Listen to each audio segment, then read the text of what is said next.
പ്രിയമുള്ളവരെ, നമസ്കാരം.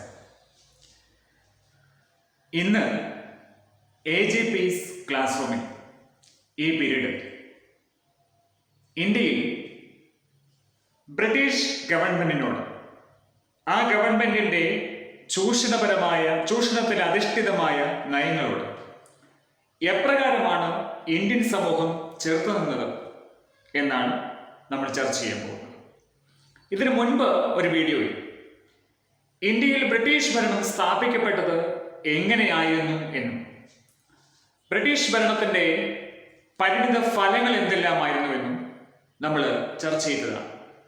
ഇന്ത്യയിലെ കർഷകർ, നെയ്ത്തുകാർ, മറ്റ് കരകൗശല വിദഗ്ധർ, അതുപോലെ തന്നെ ആദിവാസി ഗോത്ര ജനവിഭാഗങ്ങൾ, തൊഴിലാളികൾ, എന്തിന് നാട്ടുരാജാക്കന്മാർ വരെ ബ്രിട്ടീഷ് ഭരണം കൊണ്ട് പൊറുതിമുട്ടിയിരിക്കുകയായിരുന്നു എന്ന് കഴിഞ്ഞ വീഡിയോയിൽ നമ്മൾ മനസ്സിലാക്കിയതാണ്. ഇന്ന് ഈ ഓരോ ജനവിഭാഗങ്ങളും എപ്രകാരമാണ് ബ്രിട്ടീഷ് ഭരണത്തിനെതിരായി ഉണർന്നെണീറ്റത് എന്ന് നമുക്ക് വിശദമായി പരിശോധിക്കാം.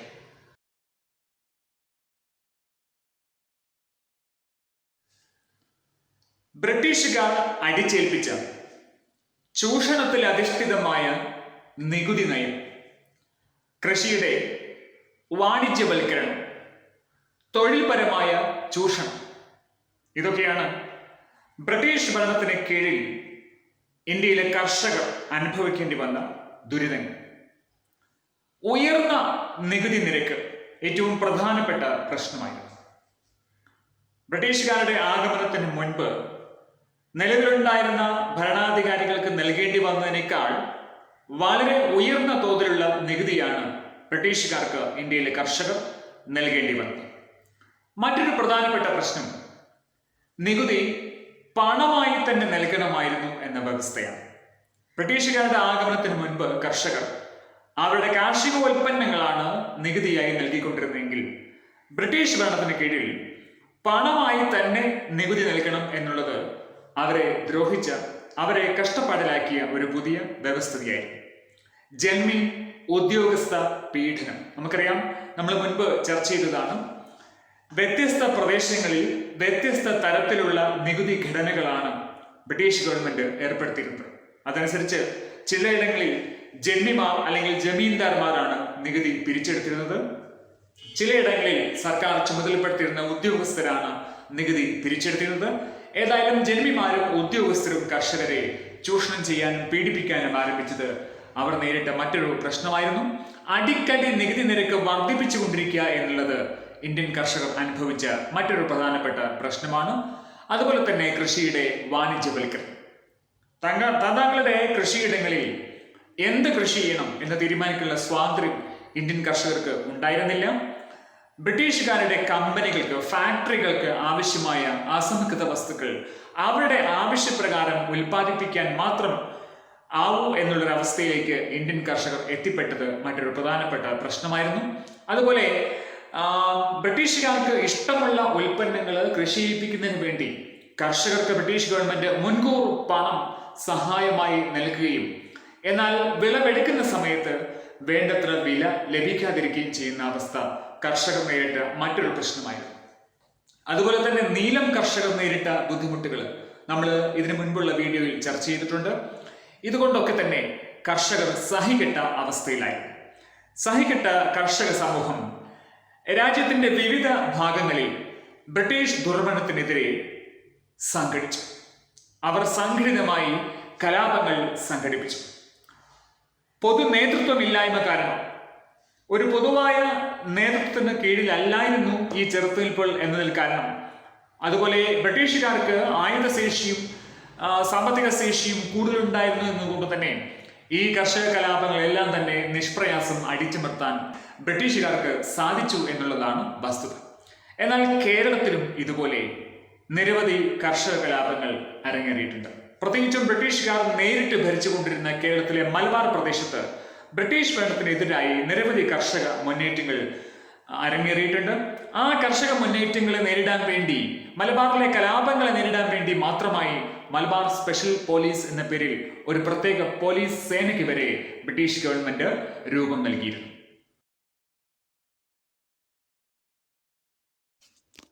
ഗോത്ര ജനതയും ബ്രിട്ടീഷ് ഭരണത്തിൽ ദുരിതങ്ങൾ അനുഭവിച്ചിരുന്നു. വനവിഭവങ്ങൾ ശേഖരിക്കൽ, കന്നുകാലി വളർത്തൽ, പുനം കൃഷി, വേട്ടയാടൽ എന്നിവയായിരുന്നു ഗോത്രജനതയുടെ ജീവിതോപാധികൾ. ബ്രിട്ടീഷുകാർ നടപ്പാക്കിയ വനനിയമങ്ങൾ ഗോത്രജീവിതത്തെ ദുരിതമയമാക്കി. വനങ്ങളെ സംരക്ഷിത പ്രദേശങ്ങളായി പ്രഖ്യാപിച്ചതോടെ വനത്തിലേക്കുള്ള പ്രവേശനം നിഷേധിച്ചു. ബ്രിട്ടീഷുകാർക്കാവശ്യമായ മരങ്ങൾ ലഭ്യമായ വനങ്ങളായിരുന്നു സംരക്ഷിത വനമായി പ്രഖ്യാപിച്ചത്. കപ്പൽ നിർമ്മാണം, റെയിൽപാത നിർമ്മാണം തുടങ്ങിയ ആവശ്യങ്ങൾക്കായി വനങ്ങളിൽ നിന്ന് ബ്രിട്ടീഷുകാർ മരങ്ങൾ ധാരാളമായി മുറിച്ചിരുന്നു. തോട്ടം വ്യവസായങ്ങൾ ആരംഭിക്കാൻ വേണ്ടിയും വനങ്ങൾ വ്യാപകമായി നശിപ്പിച്ചു. ഗോത്രജനത ശേഖരിച്ചിരുന്ന വനവിഭവങ്ങളുടെ മേൽ ബ്രിട്ടീഷുകാർ ഉയർന്ന നികുതി ചുമത്തി. ഈ സാഹചര്യത്തിലാണ് വിവിധ ഗോത്ര വിഭാഗങ്ങൾ ബ്രിട്ടീഷുകാർക്കെതിരെ കലാപം നടത്തിയത്. ബംഗാൾ, ജാർഖണ്ഡ്, ബീഹാർ സംസ്ഥാനങ്ങളിലായി പരന്നുകിടക്കുന്ന രാജ്മഹൽ കുന്നുകളുടെ താഴ്വരയിൽ ജീവിച്ചു വന്ന ഗോത്രജനതയായിരുന്നു സാന്താൾമാർ. വനവിഭവങ്ങൾ ശേഖരിച്ചും കൃഷി ചെയ്തും പ്രകൃതിയോട് ഇണങ്ങി ജീവിച്ചു പോന്നവർ. കരുത്തരും അധ്വാനശീലരും തനതായ സംസ്കാരമുള്ളവരുമായിരുന്നു അവർ. ബ്രിട്ടീഷ് ആധിപത്യം സ്ഥാപിക്കപ്പെട്ടതോടെ സാന്താൾ ജനതയുടെ ജീവിതത്തിൻ്റെ താളം നഷ്ടമായി. സമീന്ദാർമാരും കൊള്ളപ്പലിശക്കാരും അവരുടെ ഭൂമി കൈയടക്കി. റെയിൽവേ നിർമ്മാണത്തിനു വേണ്ടി സാന്താൾ ജനതയെ അടിമകളെപ്പോലെ ബ്രിട്ടീഷ് ഉദ്യോഗസ്ഥർ ജോലി ചെയ്യിച്ചു. ജീവിതം ഗതിമുട്ടിയ സാന്താൾ ജനത അവരുടെ നേതാക്കന്മാരായ സിധുവിൻ്റെയും കാനുവിൻ്റെയും നേതൃത്വത്തിൽ ആയുധമെടുത്തു. രാജ്മഹൽ കുന്നുകൾ ബ്രിട്ടീഷ് ചൂഷകർക്കെതിരായ പോരാട്ട വേദിയായി. ഗോത്രജനതയുടെ പോരാട്ട വീര്യത്തിനു മുന്നിൽ ബ്രിട്ടീഷുകാർ പകച്ചു നിന്നു. എന്നാൽ ദീർഘകാലം പിടിച്ചു നിൽക്കാൻ സാന്താൾ ജനതയ്ക്ക് കഴിഞ്ഞില്ല. ആയിരക്കണക്കിന് സാന്താളുകൾ പോരാട്ടത്തിൽ മരിച്ചു വീണു. ബ്രിട്ടീഷുകാരുടെ ചൂഷണത്തിനെതിരെ നടന്ന മറ്റൊരു ഗോത്രകലാപമാണ് വയനാട്ടിലെ കുറിച്യ കലാപം. വയനാട്ടിലെ ഗോത്രജനതയായ കുറിശ്യരും കുറുമ്പ്രരുമായിരുന്നു കലാപം നടത്തിയത്. 1812 നടന്ന കലാപത്തിൻ്റെ കാരണങ്ങൾ ഇനി പറയുന്നവയായിരുന്നു. ബ്രിട്ടീഷുകാർ അമിതമായ നികുതി ചുമത്തി. നികുതി പണമായി തന്നെ അടക്കണമെന്ന് നിർബന്ധിച്ചു. നികുതി അടക്കാൻ കഴിയാത്തവരുടെ കൃഷിഭൂമി ബ്രിട്ടീഷുകാർ പിടിച്ചെടുത്തു. കലാപം നടന്നത് കുറിച്യ നേതാവായ രാമൻ നമ്പിയുടെ നേതൃത്വത്തിലായിരുന്നു. ഗോത്ര ജനതയ്ക്ക് പുറമെ മറ്റു ജനവിഭാഗങ്ങളും കലാപത്തിൽ പങ്കാളികളായി. കലാപം അടിച്ചമർത്തിയ ബ്രിട്ടീഷുകാർ രാമനമ്പിയെ പിടികൂടി വധിച്ചു.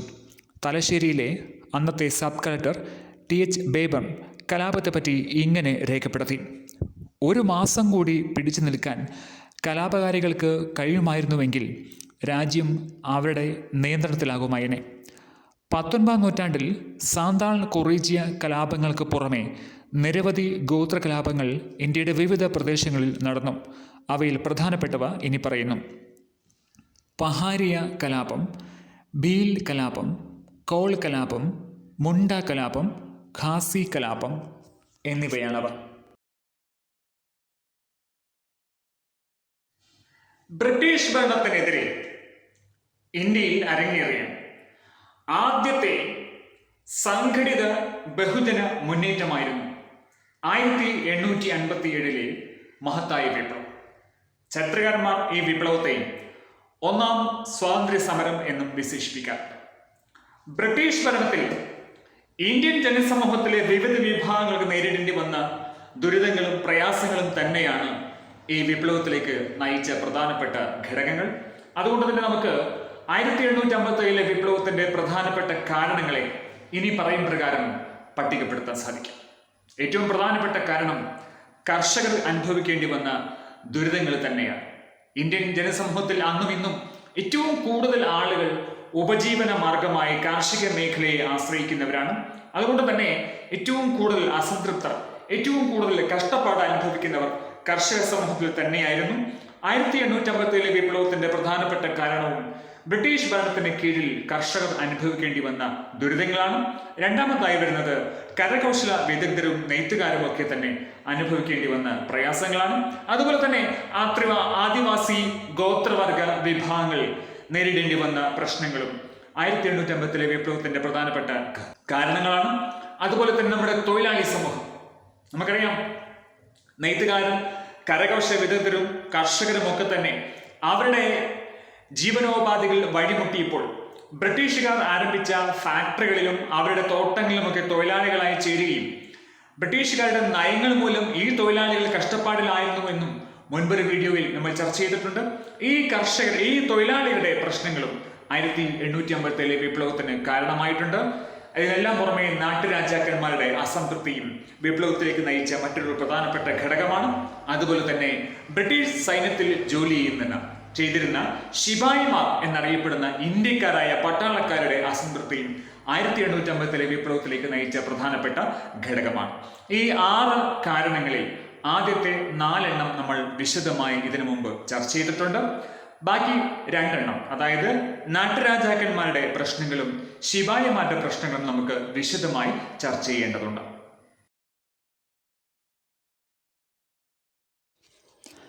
കർഷകർ, കരകൗശലക്കാർ, പട്ടാളക്കാർ എന്നിവർക്ക് പുറമെ നാട്ടുരാജാക്കന്മാരും ബ്രിട്ടീഷുകാർക്കെതിരായി നിലകൊണ്ടു. ദത്തവകാശ നിരോധന നിയമമനുസരിച്ച് രാജാധികാരം നഷ്ടപ്പെട്ട ഇന്ത്യൻ നാട്ടുരാജ്യമായ ഝാൻസിയിലെ റാണി ലക്ഷ്മിഭായ് പോർക്കളത്തിലിറങ്ങി വിപ്ലവത്തിന് നേതൃത്വം നൽകി. മറാത്തയിലെ ഭരണാധികാരിയായിരുന്ന ബാജിറാവു രണ്ടാമൻ്റെ ദത്തുപുത്രനായിരുന്നു നാനാ സാഹിബ്. ബാജിറാവുവിൻ്റെ മരണശേഷം നാനാ സാഹിബ് ബ്രിട്ടീഷുകാർ രാജ്യം നൽകിയില്ല. ദത്താവകാശ നിരോധന നിയമമായിരുന്നു ഇതിന് കാരണം. പെൻഷൻ തടയുകയും നാനാ സാഹിബിനെയും കുടുംബത്തെയും പൂനെയിൽ നിന്ന് കാൺപൂരിലേക്ക് നാടുകടത്തുകയും ചെയ്തു. ബ്രിട്ടീഷുകാരുടെ നടപടികൾക്കെതിരെ നാനാ സാഹിബ് ശക്തമായി പ്രതിഷേധിച്ചു. നാനാ സാഹിബിൻ്റെ ഉറ്റ സേവകനായിരുന്നു താന്തിയ തോപ്പി. ഗറില്ല വിപ്ലവത്തിലൂടെ ഇദ്ദേഹം ബ്രിട്ടീഷ് സൈന്യത്തെ വിറപ്പിച്ചു.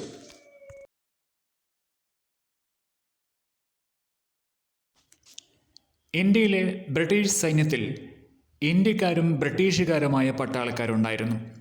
അവർക്കിടയിൽ വളരെയേറെ വിവേചനങ്ങൾ നിലനിന്നിരുന്നു. ദീർഘകാലം സൈന്യത്തിൽ സേവനമനുഷ്ഠിച്ച ഇന്ത്യക്കാരനായ പട്ടാളക്കാരന് സൈന്യത്തിൽ പുതുതായി ചേർന്ന ഒരു ബ്രിട്ടീഷ് പട്ടാളക്കാരൻ്റെ പദവിയോ പ്രതിഫലമോ മാന്യതയോ ലഭിച്ചിരുന്നില്ല. മീററ്റിലെ ശിപായിമാരായിരുന്നു ഈ കലാപത്തിന് തുടക്കം കുറിച്ചത്. എന്തായിരുന്നു അവരെ കലാപത്തിലേക്ക് നയിച്ചത്? തുച്ഛമായ ശമ്പളവും ബ്രിട്ടീഷ് ഉദ്യോഗസ്ഥന്മാരിൽ നേരിട്ട അവഹേളനവുമായിരുന്നു ശിപായിമാരുടെ അസംതൃപ്തിക്ക് കാരണം. പട്ടാളത്തിൻ്റെ ആയുധബലം കൂടുതൽ ഫലപ്രദമാക്കുവാൻ എൻഫീൽഡ് എന്ന ഒരുതരം തോക്ക് അന്ന് പ്രയോഗത്തിലുണ്ടായിരുന്നു. ഇതിൽ ഉപയോഗിച്ചിരുന്ന വെടിയുണ്ടകൾ പന്നി, പശു തുടങ്ങിയ മൃഗങ്ങളുടെ കൊഴുപ്പ് പുരട്ടിയ കടലാസ് കൊണ്ട് പൊതിഞ്ഞിരുന്നു എന്ന വാർത്ത പരന്നു. പട്ടാളക്കാരിൽ ഏറെയും ബ്രാഹ്മണരോ രജപുത്രരോ മുസ്ലിങ്ങളോ ആയിരുന്നു. വെടിയുണ്ടകൾ ഉപയോഗിക്കുന്നതിന് മുൻപ് അവ പൊതിഞ്ഞ കടലാസ് കടിച്ചെടുക്കണമായിരുന്നു. മതവിശ്വാസമനുസരിച്ച് പന്നിമാംസം മുസ്ലിങ്ങൾക്കും പുണ്യമൃഗമായി കരുതിപ്പോന്ന പശുവിൻ്റെ മാംസം ഹിന്ദുക്കൾക്കും വർജ്യമായിരുന്നു. പുതിയ വെടിയുണ്ടയുടെ പ്രയോഗം ഓരോ വിഭാഗത്തിൻ്റെയും മതവിശ്വാസത്തെ വ്രണപ്പെടുത്താൻ കാരണമായി. ഈ സംഭവത്തോടെ പട്ടാളക്കാരിൽ വ്യാപകമായ അമർഷവും പ്രതിഷേധവും ഉണ്ടായി. മാത്രമല്ല, ബ്രിട്ടീഷുകാർക്കെതിരെ മതത്തിന് അതീതമായി ഒന്നിക്കുവാനുള്ള പ്രേരണ പട്ടാളക്കാരിൽ ഉണ്ടാവുകയും ചെയ്തു. പുതിയ തിരകൾ ഉപയോഗിക്കാൻ വിസമ്മതിച്ച ശിപായിമാരെ ബ്രിട്ടീഷ് മേധാവികൾ ശിക്ഷിച്ചു. ബംഗാളിലെ ബാരക്പൂരിൽ മംഗൾ പാണ്ഡെ എന്ന സൈനികൻ പുതിയ തിര ഉപയോഗിക്കാൻ നിർബന്ധിച്ച ബ്രിട്ടീഷ് ഉദ്യോഗസ്ഥന് നേരെ വെടിയുതിർത്തു. തുടർന്ന് അറസ്റ്റിലായ മംഗൾ പാണ്ഡെയെ വിചാരണ ചെയ്ത് തൂക്കിക്കൊന്നു.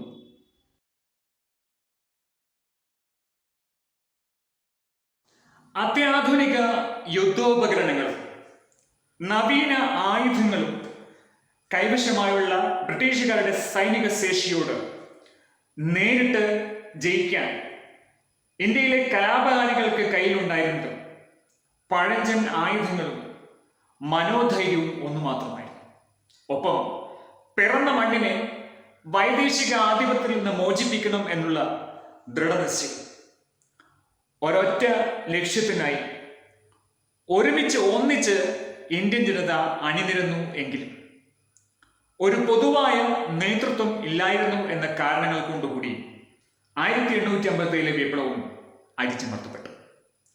കലാപം അടിച്ചമർത്തപ്പെട്ടതിന് ശേഷം ഇന്ത്യയുടെ ഭരണം ഇംഗ്ലീഷ് ഈസ്റ്റ് ഇന്ത്യ കമ്പനിയിൽ നിന്ന് ബ്രിട്ടീഷ് പാർലമെന്റ് ഏറ്റെടുത്തു.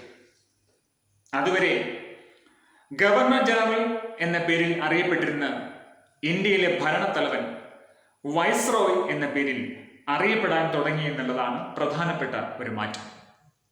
ഏതായാലും ഭിന്നതകൾ മറന്ന് ഒറ്റക്കെട്ടായി ഒരു രാജ്യമെന്ന സ്വത്വം ഉൾക്കൊണ്ടുകൊണ്ട് ബ്രിട്ടീഷ് ഭരണം തൂത്തെറിയേണ്ടതിൻ്റെ ആവശ്യകത ഇന്ത്യൻ ജനസാമാന്യത്തിന് ബോധ്യപ്പെട്ടു എന്നുള്ളതാണ് 1857 വിപ്ലവം കൊണ്ട് നമുക്കുണ്ടായ പ്രധാനപ്പെട്ട നേട്ടം.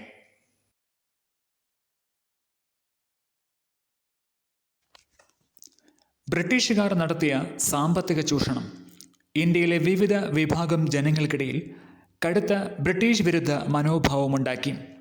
ഈ മനോഭാവമാണ് 19-ാം നൂറ്റാണ്ടിൽ ഇന്ത്യൻ ദേശീയതയുടെ രൂപപ്പെടലിലേക്ക് നയിച്ച പ്രധാന ഘടകം. ജാതി, മത, വർഗ, പ്രാദേശിക വ്യത്യാസങ്ങളില്ലാതെ ഒരു രാജ്യത്തെ ജനങ്ങൾക്കിടയിൽ നിലനിൽക്കുന്ന ഐക്യബോധമാണ് ദേശീയത. ഇങ്ങനെ വളർന്നു വന്ന ദേശീയതയുടെ ഒരു സംഘടിത രൂപമായിരുന്നു ഇന്ത്യൻ നാഷണൽ കോൺഗ്രസ്. 1885 ഡിസംബറിൽ ബോംബെയിൽ വെച്ചാണ് ഇന്ത്യൻ നാഷണൽ കോൺഗ്രസ് രൂപീകരിച്ചത്. ഇന്ത്യയുടെ വിവിധ ഭാഗങ്ങളിൽ നിന്നെത്തിയ 72 പ്രതിനിധികൾ രൂപീകരണ സമ്മേളനത്തിൽ പങ്കെടുത്തു. 1885 മുതൽ 1947 സ്വാതന്ത്ര്യം ലഭിക്കുന്നതുവരെ ഇന്ത്യയിലെ ബ്രിട്ടീഷ് വിരുദ്ധ സമരങ്ങൾക്ക് നേതൃത്വപരമായ പങ്ക് വഹിച്ചത് ഇന്ത്യൻ നാഷണൽ കോൺഗ്രസ് ആയിരുന്നു. ഇന്ത്യൻ നാഷണൽ കോൺഗ്രസ് പ്രവർത്തനം ആരംഭിച്ചതോടെ ഇന്ത്യയിലെ ബ്രിട്ടീഷ് വിരുദ്ധ പോരാട്ടങ്ങൾക്ക് ഒരു പൊതുവായ വേദിയുണ്ടായി, ഒരു പൊതുവായ നേതൃത്വമുണ്ടായി എന്നുള്ളതാണ് ഏറ്റവും പ്രധാനപ്പെട്ട ആശാവഹമായ ഒരു മുന്നേറ്റം. ഇത്തരത്തിൽ സംഘടിപ്പിക്കപ്പെട്ട ആദ്യത്തെ ബ്രിട്ടീഷ് വിരുദ്ധ ബഹുജന മുന്നേറ്റമായിരുന്നു സ്വദേശി പ്രസ്ഥാനം. സ്വദേശി പ്രസ്ഥാനം എപ്രകാരമാണ് ബ്രിട്ടീഷുകാർക്ക് തലവേദനയായത് എന്ന് നമുക്ക് പരിശോധിക്കാം. അടിസ്ഥാനപരമായി ബ്രിട്ടീഷുകാർ കച്ചവടക്കാരാണ്. അവരുടെ ഉൽപ്പന്നങ്ങൾ വിറ്റഴിക്കാനുള്ള കമ്പോളം തേടി ഇന്ത്യയിലെത്തിയവരാണ്. അവരുടെ ഉൽപ്പന്നങ്ങൾ ബഹിഷ്കരിക്കുക, എല്ലാ വിദേശ ഉൽപ്പന്നങ്ങളും ബഹിഷ്കരിക്കുക, തദ്ദേശീയമായി ഉൽപ്പാദിപ്പിച്ച ഉൽപ്പന്നങ്ങൾ മാത്രം ഉപയോഗിക്കുക, അത്തരം ഉൽപാദന സംരംഭങ്ങൾ പ്രോത്സാഹിപ്പിക്കുക എന്നുള്ളതാണ് സ്വദേശി പ്രസ്ഥാനത്തിന്റെ കാതലായ ആശയം എന്ന് പറയുന്നത്. എല്ലാ വിദേശ ഉൽപ്പന്നങ്ങളും ബഹിഷ്കരിക്കുക, സ്വദേശി ഉൽപ്പന്നങ്ങൾ മാത്രം ഉപയോഗിക്കുക എന്ന മുദ്രാവാക്യം ഉയർത്തിപ്പിടിച്ചുകൊണ്ട് സ്വദേശി പ്രസ്ഥാനം നിലവിൽ വരുന്നത് 1905 ആഗസ്റ്റ് മാസം 7-ാം തീയതിയാണ്. തദ്ദേശീയ ഉൽപ്പന്നങ്ങൾ പ്രോത്സാഹിപ്പിക്കുക, എന്നാൽ തദ്ദേശീയ ഉൽപ്പന്നങ്ങൾ മാത്രമല്ല വിദേശ സ്ഥാപനങ്ങളെയും ബഹിഷ്കരിക്കുക എന്നുള്ളത് സ്വദേശി പ്രസ്ഥാനത്തിന്റെ ഭാഗമായിരുന്നു. അതിന്റെ ഭാഗമായി ഈ സമര കാലഘട്ടത്തിൽ ഇന്ത്യയിൽ ധാരാളം തദ്ദേശീയമായ തുണിമില്ലുകൾ, അതുപോലെ സോപ്പ് ഫാക്ടറികൾ, തീപ്പെട്ടി ഫാക്ടറികൾ എല്ലാം പ്രവർത്തനം ആരംഭിക്കുകയുണ്ടായി. മഹാരാഷ്ട്രയിൽ പ്രവർത്തനം ആരംഭിച്ച Tata iron and steel company, തമിഴ്നാട്ടിൽ പ്രവർത്തനം ആരംഭിച്ച സ്വദേശി നാവിഗേഷൻ കമ്പനി, ഇതൊക്കെ ഇതിന് പ്രധാനപ്പെട്ട ഉദാഹരണങ്ങളാണ്. അതോടൊപ്പം തന്നെ വിദ്യാർത്ഥികൾ വിദേശ വിദ്യാലയങ്ങൾ ബഹിഷ്കരിച്ച് സമരരംഗത്തിറങ്ങുന്നു. വക്കീലന്മാർ കോടതികൾ ബഹിഷ്കരിച്ച് സമരരംഗത്തിറങ്ങുന്നു. തൊഴിലാളികൾ ഫാക്ടറികൾ ബഹിഷ്കരിച്ച് സമരരംഗത്തിറങ്ങുന്നു. സ്ത്രീകൾ അവരുടെ കൈകളിൽ അണിയുന്ന വളകൾ പോലും വിദേശത്തു നിന്ന് വന്നതാണെങ്കിൽ ഉപയോഗിക്കില്ല എന്ന് പ്രഖ്യാപിക്കുന്നു. അതുപോലെ വിദേശത്തു നിന്ന് ഇറക്കുമതി പാത്രങ്ങൾ ഉപയോഗിച്ച് പാചകം ചെയ്യില്ല എന്ന് സ്ത്രീകൾ പ്രഖ്യാപിക്കുന്നു. നമ്മുടെ പൂജാരിമാർ വിദേശ ഉൽപ്പന്നങ്ങൾ ഉപയോഗിച്ച് പൂജ ചെയ്യില്ല എന്ന് പ്രഖ്യാപിക്കുന്നു. അതുപോലെ അലക്കുകാർ വിദേശ വസ്ത്രങ്ങൾ അലക്കുകയില്ല എന്ന് പ്രഖ്യാപിച്ചുകൊണ്ട് സമരരംഗത്തിറങ്ങി. ഇന്ത്യൻ ജനതയ്ക്ക് ഒരു പുത്തൻ ഉണർവ് പകർന്ന മുന്നേറ്റമായിരുന്നു സ്വദേശി പ്രസ്ഥാനം. കഴ്സൺ പ്രഭുവാണ് ബംഗാളിനെ കിഴക്കൻ ബംഗാൾ എന്നും പടിഞ്ഞാറൻ ബംഗാൾ എന്നും രണ്ടാക്കി വിഭജിക്കുന്നത്. ബംഗാൾ വിഭജനത്തോടുള്ള പ്രതികരണമെന്ന നിലയിലാണ് സ്വദേശി പ്രസ്ഥാനം ആദ്യമായി ആരംഭിക്കുന്നത്. 1905 ഭരണപരമായ സൗകര്യത്തിന്റെ പേരിൽ എന്ന് പറഞ്ഞാണ് കഴ്സൺ ബംഗാളിനെ വിഭജിച്ചതെങ്കിലും യഥാർത്ഥത്തിൽ ബ്രിട്ടീഷുകാർ ലക്ഷ്യം വെച്ചത് അക്കാലത്ത് ഇന്ത്യയിൽ ബ്രിട്ടീഷ് വിരുദ്ധ സമരങ്ങളുടെ തീച്ചൂളയായിരുന്നു ബംഗാൾ. ഹിന്ദുവും മുസ്ലിമും ഒരൊറ്റ മനസ്സോടെ ഐക്യത്തോടുകൂടി സർക്കാരിനെതിരെ പോരാടിക്കൊണ്ടിരിക്കുമ്പോൾ മതത്തിന്റെ പേരിൽ ബംഗാളിനെ വിഭജിക്കുക എന്നുള്ളത് ബ്രിട്ടീഷുകാരന്റെ കുടില തന്ത്രമായിരുന്നു. ഹിന്ദുക്കൾക്ക് ഭൂരിപക്ഷമുള്ള പടിഞ്ഞാറൻ ബംഗാളെന്നും മുസ്ലിങ്ങൾക്ക് ഭൂരിപക്ഷമുള്ള കിഴക്കൻ ബംഗാളെന്നും ബംഗാളിനെ 2 പ്രവിശ്യകളാക്കി വിഭജിക്കുകയുണ്ടായി. എന്നാൽ ഇവിടെ ബ്രിട്ടീഷുകാരന്റെ കണക്കുകൂട്ടൽ തെറ്റിച്ചുകൊണ്ടായിരുന്നു ഇന്ത്യൻ ജനതയുടെ പ്രതികരണം. അക്കാലത്ത് രവീന്ദ്രനാഥ് ടാഗോർ രചിച്ച വളരെ പ്രധാനപ്പെട്ട ഒരു കവിതയുണ്ട്, അമർ സോന ബംഗള. നമ്മൾ ബംഗാളികൾ ഇന്നും ഒന്നാണ് എന്ന ഐക്യകാഹളം മുഴക്കിയ ആ കവിതയിലൂടെ ബംഗാളികളിൽ നിന്ന് മാത്രമല്ല ഇന്ത്യൻ ജനത തന്നെ ജാതി മത ഭേദങ്ങൾ മറന്നുകൊണ്ട് ബ്രിട്ടീഷുകാർക്കെതിരായി സമരരംഗത്തേക്ക് വരികയുണ്ടായി. ഏതായാലും സമരത്തിനൊടുവിൽ ജനങ്ങളുടെ പ്രതിഷേധം സ്വീകരിച്ചുകൊണ്ട് തന്നെ കഴ്സൺ 1911 ബംഗാൾ വിഭജനം റദ്ദാക്കി. ബ്രിട്ടീഷ് സാമ്പത്തിക ചൂഷണത്തെക്കുറിച്ചും അതിൻ്റെ ഫലമായി ജനങ്ങൾ അനുഭവിക്കുന്ന ദാരിദ്ര്യത്തെക്കുറിച്ചും കോൺഗ്രസിൻ്റെ നേതാക്കൾക്ക് പൂർണ്ണ ബോധ്യമുണ്ടായിരുന്നു. ബ്രിട്ടനിലെ വ്യവസായികൾക്കും ഉൽപ്പന്നങ്ങൾ വിറ്റഴിക്കാനും അസംസ്കൃത വസ്തുക്കൾ ശേഖരിക്കാനുമുള്ള ഇടമായി ഇന്ത്യയെ മാറ്റാനുള്ള ശ്രമങ്ങളെ അവർ തുറന്നു കാണിച്ചു.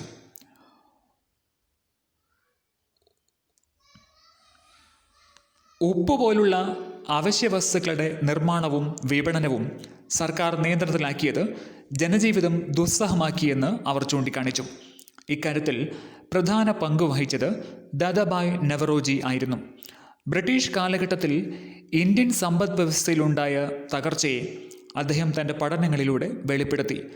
കൃത്യമായ സ്ഥിതിവിവര കണക്കുകൾ ശേഖരിച്ച് പഠനം നടത്തിയ അദ്ദേഹം ഇന്ത്യയിൽ നിന്ന് വർഷം തോറും വൻതുക ബ്രിട്ടനിലേക്ക് ഒഴുകുന്നുണ്ടെന്നും സമ്പത്തിൻ്റെ ഈ ഒഴുക്കാണ് ഇന്ത്യയിൽ ദാരിദ്ര്യത്തിൻ്റെയും പട്ടിണിയുടെയും കാരണമെന്നും വിശദീകരിച്ചു.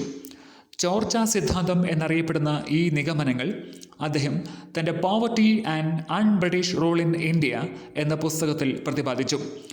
ഇന്ത്യൻ സമ്പത്ത് ബ്രിട്ടനിലേക്ക് ചോർന്നത് ഇനി പറയുന്ന വിധത്തിലാണെന്ന് അദ്ദേഹം വാദിച്ചു. ഇന്ത്യയിൽ നിന്നുള്ള അസംസ്കൃത വസ്തുക്കളുടെ കയറ്റുമതി, ഇന്ത്യയിലെ ബ്രിട്ടീഷ് ഉദ്യോഗസ്ഥർ നൽകുന്ന ശമ്പളവും പെൻഷനും, ഇന്ത്യയിൽ ബ്രിട്ടീഷ് ഉൽപ്പന്നങ്ങൾ വിറ്റഴിക്കുക വഴി അവർക്ക് ലഭിച്ച ലാഭം, ഇന്ത്യയിൽ നിന്ന് പിരിച്ചെടുക്കുന്ന നികുതി, ബ്രിട്ടീഷ് സാമ്പത്തിക നയങ്ങൾ ഇന്ത്യയെ എങ്ങനെ ദരിദ്രമാക്കുന്നു എന്നത് സംബന്ധിച്ച് സാധാരണക്കാരന് അവബോധമുണ്ടാക്കുന്നതിൽ ദാദാഭായ് നവറോജി, രമേശ് ചന്ദ്ര ദത്ത്, ഗോപാലകൃഷ്ണ ഗോഖലെ തുടങ്ങിയ ആദ്യകാല നേതാക്കന്മാരുടെ പങ്ക് വിലപ്പെട്ടതാണ്. തങ്ങൾ അനുഭവിക്കുന്ന ദാരിദ്ര്യവും ചൂഷണവും ബ്രിട്ടീഷുകാരുടെ സൃഷ്ടിയാണെന്നുള്ള തിരിച്ചറിവ് ജനങ്ങളിൽ ബ്രിട്ടീഷ് വിരുദ്ധ മനോഭാവം ശക്തമാക്കി. ഇത്തരത്തിൽ വളർന്നു വന്ന ഇന്ത്യൻ ദേശീയതയെ ചില ചരിത്രകാരന്മാർ സാമ്പത്തിക ദേശീയത എന്ന് വിശേഷിപ്പിക്കുന്നു.